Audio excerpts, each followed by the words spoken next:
ഇന്ന് നമുക്ക് കുറച്ച് പോസ്റ്റേഴ്സ് ചെയ്യാം. അപ്പോൾ നമ്മളുടെ റൂം ഡെക്കോയ്ക്കും മെക്കോറിനും ഒക്കെ വേണ്ടി ഇപ്പോൾ എല്ലാവരും കോമൺ ആയിട്ട് യൂസ് ചെയ്യുന്നതല്ലേ ഈ പോസ്റ്റേഴ്സ്.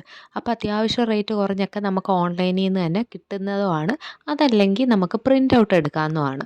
അപ്പോൾ ഇതിനെല്ലാം വളരെ കുറച്ച് എമൗണ്ട് മതി. ഇപ്പം വാങ്ങുന്നതിനേക്കാളും കുറച്ച് എമൗണ്ട് മതി പ്രിൻ്റ് എടുക്കാൻ.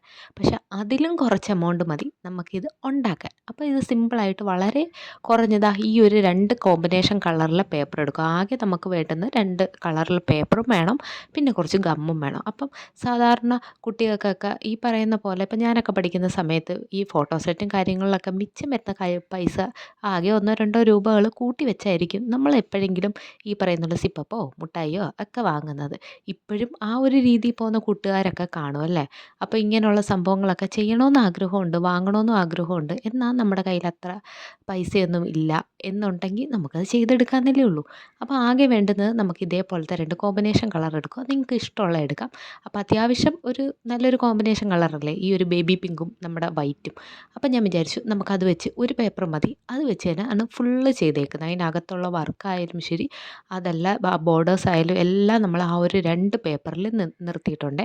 അപ്പോൾ നമുക്ക് ഇഷ്ടമുള്ള അളവിൽ കട്ട് ചെയ്തെടുക്കാം. അപ്പോൾ ആദ്യത്തെ ഒരു പൂവിൻ്റെ ഒരു രീതിയിലാണ് ഞാൻ കട്ട് ചെയ്തെടുത്തേക്കുന്നത്. അപ്പോൾ മുമ്പത്തെ വീഡിയോസിലൊക്കെ ഞാൻ പൂ ഉണ്ടാക്കുന്നത് എങ്ങനെയാണെന്നുള്ളത് കാണിച്ചിട്ടുണ്ട്. അതുകൊണ്ടാണത് ഇതിൽ കാണിക്കാഞ്ഞത്. അപ്പോൾ കാണാത്ത കൂട്ടുകാർ കയറി കാണണേ. അതല്ല നിങ്ങൾക്ക് ഒന്നുകൂടെ കാണണമെന്നുണ്ടെങ്കിൽ നിങ്ങൾ കമൻറ്റായിട്ട് പറഞ്ഞാൽ മതി.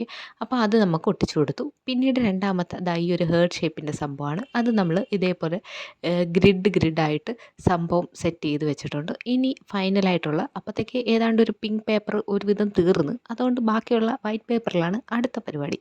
ബാക്കി നമുക്ക് കുറച്ച് ബാക്കി വന്ന പിങ്ക് പേപ്പറിൽ നിന്ന് കുറച്ച് പൂവുകളൊക്കെ ഇതേപോലെ കട്ട് ചെയ്തെടുത്ത് അങ്ങും ഇങ്ങും ഒക്കെ ഒട്ടിച്ച് കഴിഞ്ഞപ്പോൾ സംഭവം ഇവിടെ സെറ്റായിട്ടുണ്ട്. അത്യാവശ്യം നല്ല ലുക്കുണ്ട്. ആ ഒരു കളർ കോമ്പിനേഷൻ പറയാതിരിക്കാൻ വയ്യ കേട്ടോ. നമുക്ക് ഇപ്പം ഞാനും ഈ ഒരു റൂം മേക്കോറിനൊക്കെ വേണ്ടിയാണ് ഇനി ഈ കുറച്ച് വീഡിയോസിലൊക്കെ ഈ ഒരു സംഭവം കാണുന്നതായിരിക്കും. നിങ്ങൾ വെറുപ്പിക്കുന്ന രീതി ഞാൻ വെക്കുന്നതായിരിക്കും. അപ്പം ഇതേപോലത്തെ പോസ്റ്റേഴ്സൊക്കെ ചെയ്യണമെന്നുണ്ടെങ്കിൽ നിങ്ങൾ കമൻറ്റായിട്ട് പറയണേ. അതേപോലെ തന്നെ കോമ്പിനേഷനോ നിങ്ങളുടെ ഇഷ്ടമുള്ള കോമ്പിനേഷൻ ഏത് കളേഴ്സാണ് എന്നൊക്കെ പറയണേ. എനിക്കിഷ്ടമുള്ളൊരു കോമ്പിനേഷനാണിത്. അപ്പോൾ ചെയ്തു വന്നപ്പം എനിക്കെല്ലാം ഇഷ്ടപ്പെട്ടു. ആ യെല്ലോ ആദ്യമേ ഞാൻ കൊടുക്കണമെന്നൊക്കെ വിചാരിച്ചു, പക്ഷെ കൊടുത്തപ്പോൾ എനിക്കിഷ്ടപ്പെട്ടു. ഇതാണ് സംഭവം. ഇനി ഇതൊക്കെ മതിലിലൊക്കെ ഒട്ടിയിരിക്കുന്നത് നിങ്ങൾ അടുത്തടുത്തുള്ള വീഡിയോസിൽ കാണും.